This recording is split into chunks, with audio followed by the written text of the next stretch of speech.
político é maior, não é?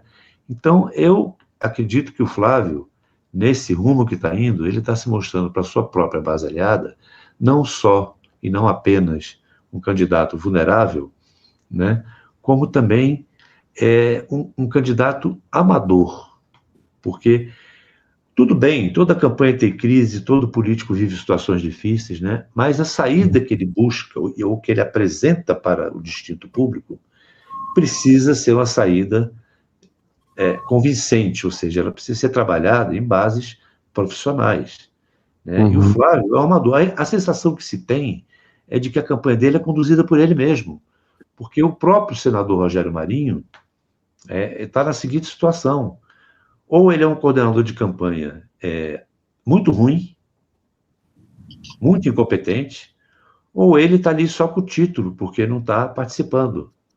Porque a gente só vê o Flávio, o Eduardo e o Figueiredo. E mais alguém lá de fora que a gente possa não saber. Mas aqui dentro, quem é que conduz? Porque o Valdemar Costa Neto, o tempo todo, jogou com a Michelle. O Valdemar da Costa Neto fez várias declarações contrárias ao Flávio, né?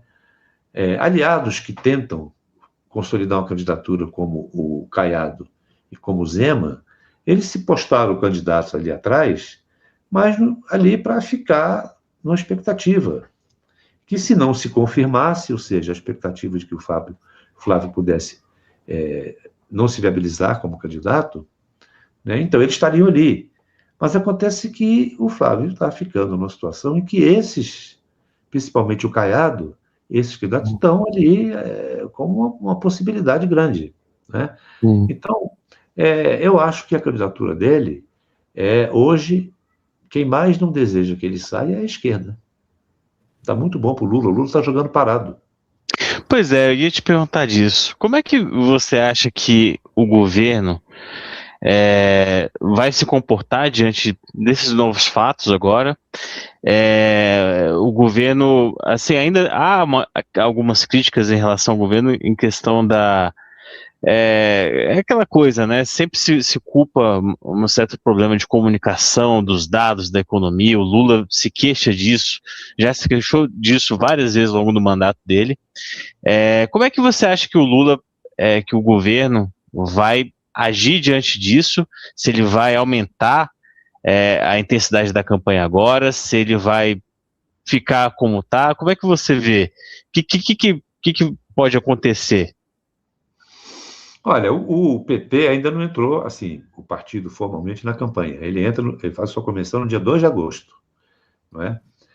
Até aqui, quando eu falo que o Lula está jogando parado, é porque o Lula está tendo apenas o trabalho de ter o discurso certo para as bobagens que o Flávio está fazendo. Então, ele não precisa fazer grande esforço de retórica, né, para exibir toda a fragilidade do seu adversário, né? Questão das tarifas, né? Ele, obviamente, pegou o discurso da soberania para ele, o Flávio como traidor, junto com o irmão e com o Figueiredo, portanto, é um movimento da família Bolsonaro, né? Isso está absolutamente incrustado na campanha, né? Então, o Flávio não se separa mais disso, né? Então, o Lula tem o discurso da soberania, da traição da pátria, ele tem um Trump que está taxando o mundo inteiro. Agora mesmo hoje, taxou 86 países, com 12,5%, inclusive o Brasil, a título de países que não estão se esforçando ou se empenhando e estão vendendo seus produtos com base no trabalho forçado. Olha, são 86 aliados dos Estados Unidos que estão trapaceando com o trabalho forçado, o trabalho escravo. E os Estados Unidos só descobriram isso hoje. 86 aliados no mundo todo. Então, você veja que isso favorece o Lula, porque os Estados Unidos não está se comportando assim, nesse momento, só com o Brasil, né? E favorece duplamente porque você tem os Bolsonaros lá pedindo que isso aconteça. O Flávio foi lá para dizer que não pediu, e depois foi pedir para que não fizesse, mas pediu para suspender. não pediu para não fazer, não é? Então, tudo isso favorece muito Lula. Ele não precisa fazer grande esforço de retórica para isso. Agora, com relação ao tarifaço, você veja que recentemente o Lula, acho que foi ontem, ele veio a público para dizer, para sacramentar a tese de que o Brasil vai se manter na mesa de negociações, vai insistir no caminho diplomático comercial, né? Para deixar a agressividade e a irracionalidade e a falta de justificativa dessas tarifas para os Estados Unidos. E, portanto, numa extensão disso para os bolsonaros.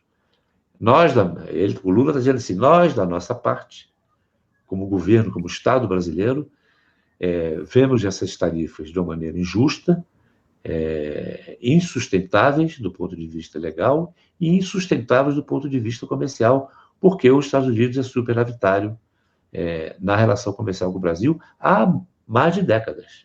Não é? Então, se eles querem isso, nós vamos tentar negociar até o fim. E também fazer o discurso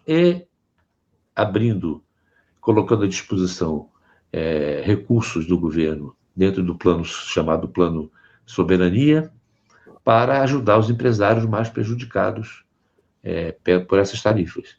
Então, o que o governo está fazendo é o óbvio. A gente tem que lembrar também, né, que, primeiro, que o governo ganhou de presente um plano que ele não tinha antes, né? Plano Soberania. Ele entregou um plano de marketing na mão do governo. Mas, segundo, que o próprio Trump está enfrentando umas eleições lá agora, né? Então, talvez a gente tenha que olhar isso da maneira inversa também, né? Do que isso representa mais para o Trump ali nos Estados Unidos do que propriamente um favor aos Bolsonaro e um desfavor ao Brasil, né? Que acaba beneficiando o Lula, né? Acaba beneficiando a campanha, como você já disse aí. Como é que você acha que vai se dar essa relação aí entre Trump, Lula e Bolsonaro durante essa campanha? Olha, a relação com o Lula vai ser essa, uma relação de Estado. O Lula não vai sair dessa posição, como não saiu até hoje, desde o primeiro tarifaço, né? Uhum. Se apegar ao discurso da soberania e se abrir negociações. Ele foi aos Estados Unidos, ele ficou 3 horas dentro da Casa Branca, ele saiu com um acordo que os Estados Unidos não cumpriram. Então, isso, obviamente, favorece o governo dele, né? Uhum. Agora, o Bolsonaro, assim, o Flávio Bolsonaro, na minha avaliação, ele está sendo o fator mais forte e mais eficiente de desconstrução do clã Bolsonaro. É impressionante, mas é isso. Quem mais desconstrói o clã Bolsonaro é o Flávio Bolsonaro. Você tem aí uma grande quantidade de dinheiro que precisa ser explicado, porque agora essa questão do Master, o STF está autorizou a investigação. Ele vai investigar o quê? Vai investigar aquilo que o Flávio prometeu explicar e não explicou.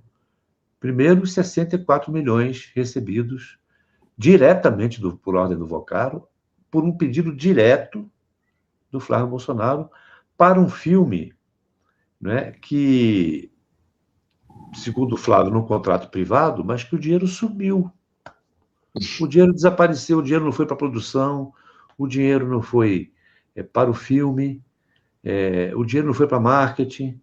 Enfim, então, o dinheiro está onde? Sabe-se que foi para uma fundação americana, que é gerida pelo Eduardo Bolsonaro. Então, é isso que se sabe. Agora, o contrato que ele ficou de apresentar, as planilhas que ele ficou de apresentar relativas ao uso desse dinheiro, nada. Ficou só na promessa. Prometeu isso há 2 meses e, quando prometeu para 30 dias. E não vai aparecer essa explicação, né? Por isso que é necessária a investigação, né? Foi dado ele teve esse tempo, né? Então não é pouca coisa. Agora, as notas, esse negócio desse episódio, dessas notas, tudo, rapaz, é tudo de 1 milhão para cima. Nunca é embaixo disso, né?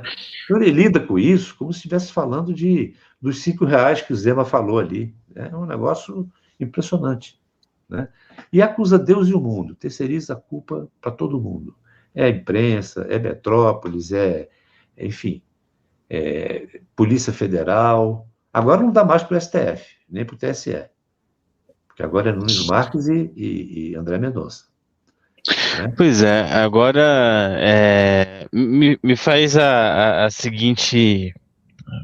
Surge a seguinte pergunta aqui: você acha possível, no andar da campanha, e à medida que novos episódios sobre esse filme forem aparecendo, porque ele vai ser investigado e é muito possível que saia mais coisa disso aí.